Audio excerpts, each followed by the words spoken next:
ready now.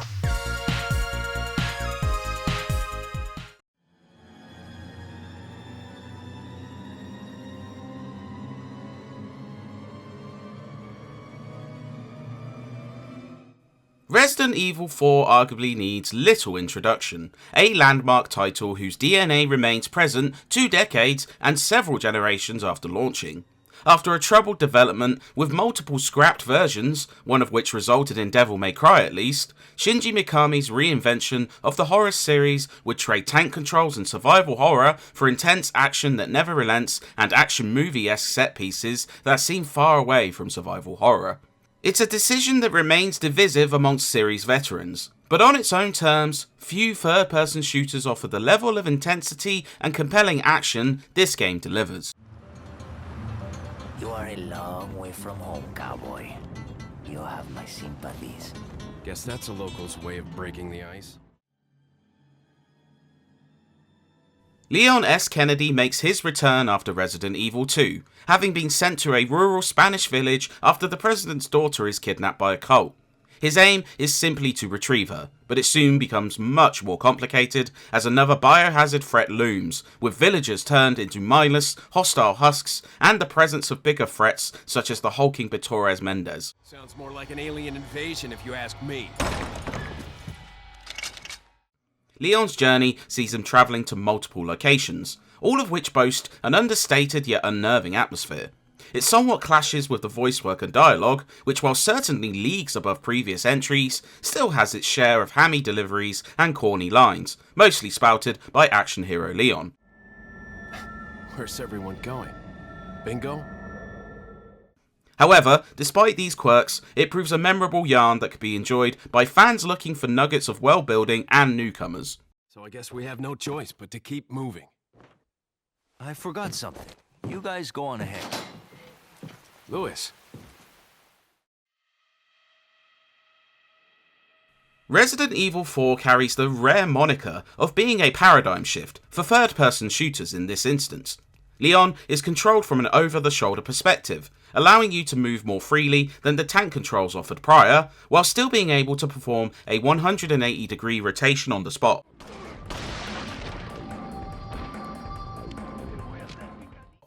Aiming locks Leon to the spot, switching to a zoomed view with a laser pointer to help guide each and every weapon, allowing you to aim with ease.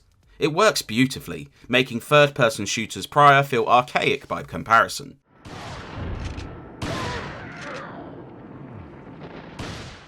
Popping headshots, shooting glinting objects, and slowing foes by shooting them in the leg never feels unintuitive. It helps that the weaponry you can acquire feels great to use. The pistol affords less power, but offers significant stunning potential to perform a knife melee. The shotgun can take down multiple foes at once, while the pop of a sniper rifle headshot never gets old. This doesn't account for grenades, including flash and incendiary. These shooting mechanics are buoyed by dozens of carefully crafted stages where the pace never relents nor the intensity.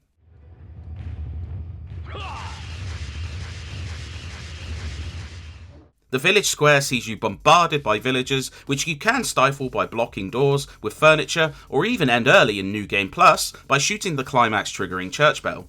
A later nighttime siege, which adds companion for firepower but makes up for it with even more villagers to fight off, is even better. Bosses run the gamut of memorable encounters, be it a barn duel with Menendez or utilising harpoons while an oversized lake monster drags your boat around.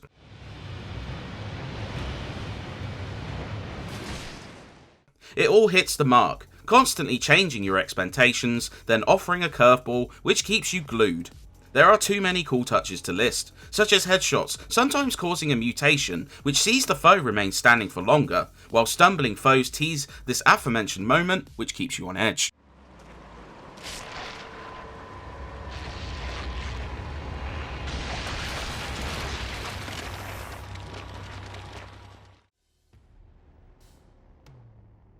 That being said, it's not entirely flawless. QuickTime events play a key role, as several cutscenes offer dramatic moments punctuated with either a button combination or rapid-fire tapping, such as an early one when Leon has to outrun a boulder.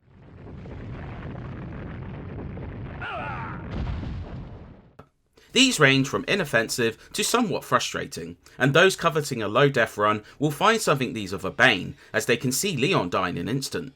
There are also some escort heavy chapters with Ashley, which while benefiting from decent AI, may leave some feeling overwhelmed. It can be hard to maintain your own survival, let alone that of a defenseless partner.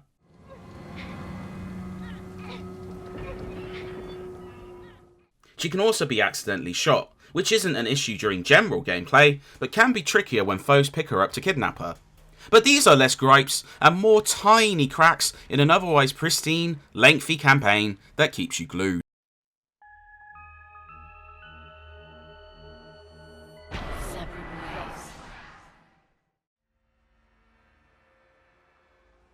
The PS2 port brought with it a notable addition, Separate Ways. This Ada-led short story fills in gaps throughout the main story as you see key moments from her perspective. Wondered why the church bell started ringing and ended the village square attack? You'll find it here.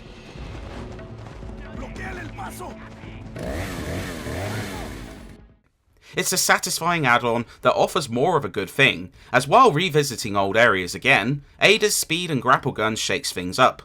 It lasts a good 4 hours too, adding more to an already full fat package that ranges between 12 to 16 hours. New Game Plus lets you take on the threats with better gear, Mercenaries offers challenging arenas to battle in, with quick kills adding to a multiplier.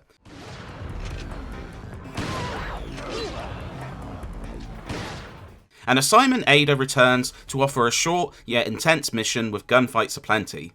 It's rammed with content and replayability. Ashley, upstairs. Okay, it's game time. RE4 would become infamous for a large number of ports, but the PS2 marked its first excursion to another console after the GameCube.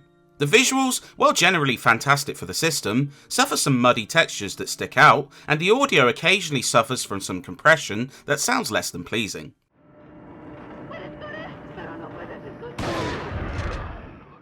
Cutscenes, which were in-engine originally, are now FMVs and look slightly low-res. However, on its own merits, this title still looks fantastic compared to other PS2 games. Characters and enemies look incredible, bearing that detail and striking animation which brings combat to life. Environments look top-notch, whether it's the fog-covered rural village or later scenarios which prove more extravagant. Performance is also rock solid, ensuring there are no limitations to shooting due to slowdown.